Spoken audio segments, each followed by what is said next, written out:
चलिए, तो ये आपका था बैंक ऑफ बड़ौदा से क्या हुआ था, ध्यान देंगे।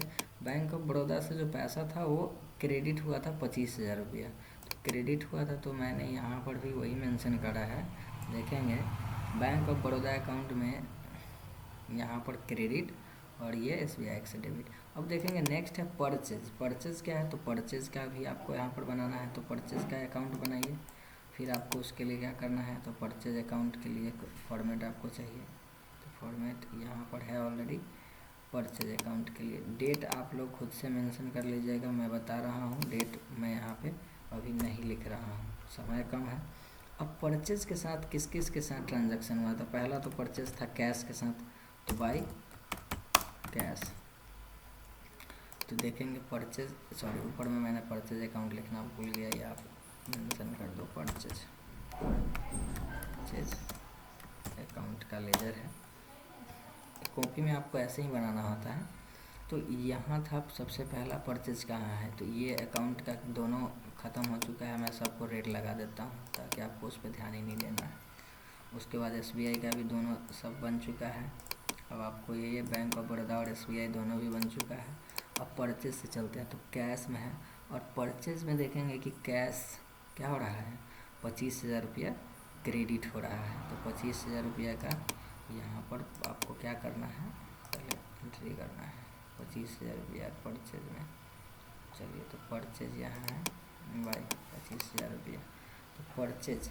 तो यहाँ पर परचेज जैसे ही करते हैं तो क्या हो रहा है, तो कैश क्या हो रहा है यहाँ पर, तो कैश तो यहाँ पर देखेंगे, ध्यान दिए होंगे, कैश तो डेबिट हो रहा है। यहाँ पर ये था परचेज, तो परचेज किया था टोटल यहाँ पर जो है परचेज है 25,000 रुपया, और कैश है 25,000 रुपया। तो परचेज डेबिट, कैश क्रेडिट। तो यहाँ पर आपको मेंशन क्या करना है, ध्यान दे देते हैं।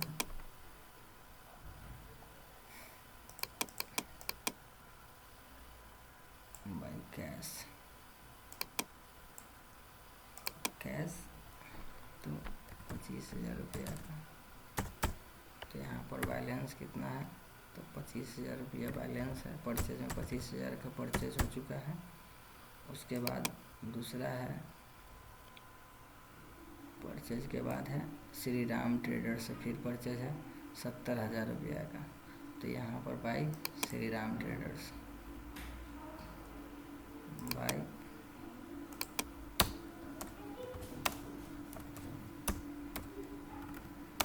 श्री राम ट्रेडर्स। यहाँ से लेजर का भी आप जो बना रहा है वो भी लिख लेंगे। तो यहाँ श्री राम ट्रेडर्स ये भी क्रेडिट है 70,000 रुपया का। तो यहाँ टोटल परचेज कितना का हो गया, तो 95,000 का। अब उसके बाद क्या है नेक्स्ट, ये देखेंगे कि परचेज और कैश का भी हो गया, तो इसको भी रेट लगा दिए हैं। श्री राम ट्रेडर्स का नहीं बना है अभी।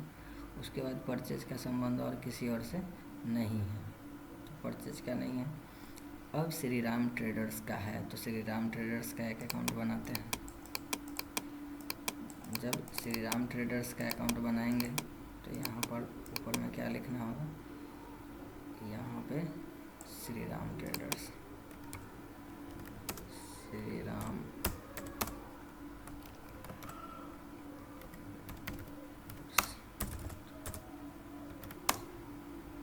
अब इसमें देखेंगे श्री राम ट्रेडर्स के साथ क्या क्या हुआ है। तो श्री राम ट्रेडर्स पहला यहाँ पर है कि श्री राम ट्रेडर्स के अकाउंट में परचेज के माध्यम से, तो बाई परचेज के माध्यम से डेबिट हुआ है 70,000 रुपया। तो यहाँ पर श्री राम ट्रेडर्स के हिसाब से, तो यहाँ पर आप लिखोगे बाई परचेज डेबिट 70,000। बैलेंस कितना बच गया, तो 70,000।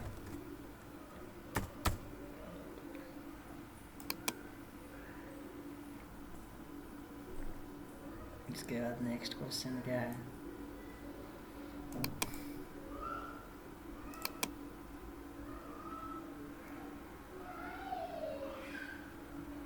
तो यहाँ श्री राम ट्रेडर्स, फिर यहाँ है कैश। अब देखेंगे कैश क्या हो रहा है इसमें, तो क्रेडिट हो रहा है। तो जैसे डेबिट हुआ तो वैसे ही आपको फिर यहाँ क्या कर देना है, by cash. Shri Ram traders के अकाउंट में 70,000 रुपया क्या किया गया है, क्रेडिट कर दिया गया। तो अब श्री राम ट्रेडर्स के खाते में कितना बच गया, तो 0 रुपया बच गया, नील हो गया इसका अकाउंट, यानी कि इसका अकाउंट ख़त्म हो गया, बैलेंस 0 हो गया। इस प्रकार से आप क्या किए, श्री राम ट्रेडर्स का लेजर बना दिए। अब आप देखेंगे नेक्स्ट क्या है, तो ये श्री राम का यहाँ से कहानी ख़त्म हो गया, परचेज। और यहाँ ये भी श्री राम ट्रेडर्स का कहानी ख़त्म है। SBI का बना चुके थे, रेंट का नहीं बना है, तो रेंट अकाउंट का भी आपको बनाना पड़ेगा। तो यहाँ पर रेंट, इंटरेस्ट और वेजेस 3 अकाउंट है, मैं तीनों का एक एक करके कंप्लीट कर देता हूँ। तो आपका जो है ये जो कार्य था वो समाप्त हो जाएगा। चलिए मैंने पहले 3 कॉपी कर लेता हूँ फॉर्मेट, क्योंकि हमें आवश्यकता तो पड़ेगी।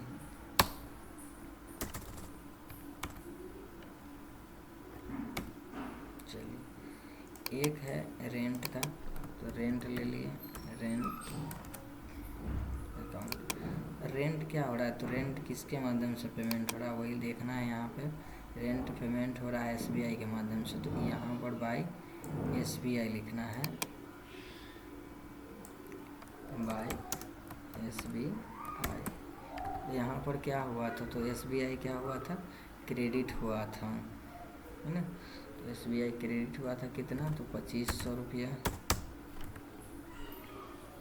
यहाँ पर रेंट क्या हो गया, रेंट के लिए 2500 रुपया इक्वल टू 2500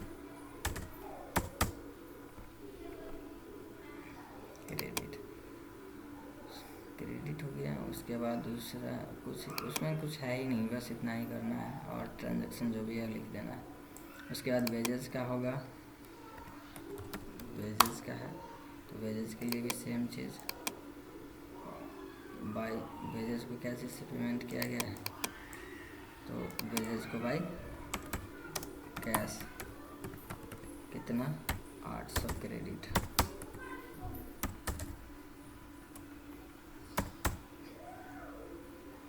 उसके बाद यहाँ पर देखेंगे नेक्स्ट है इंटरेस्ट रिसीव हुआ है, तो इंटरेस्ट रिसीव हुआ तो भाई कौन सा, तो बैंक में शायद हुआ है, तो बैंक में ही इसका एंट्री करेंगे।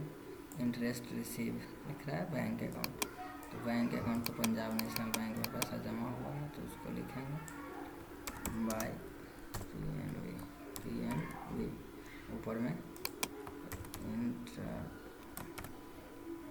इंटरेस्ट अकाउंट बाय PNB, और PNB में क्या हुआ है, तो क्रेडिट हुआ है कितना 3000 रुपये।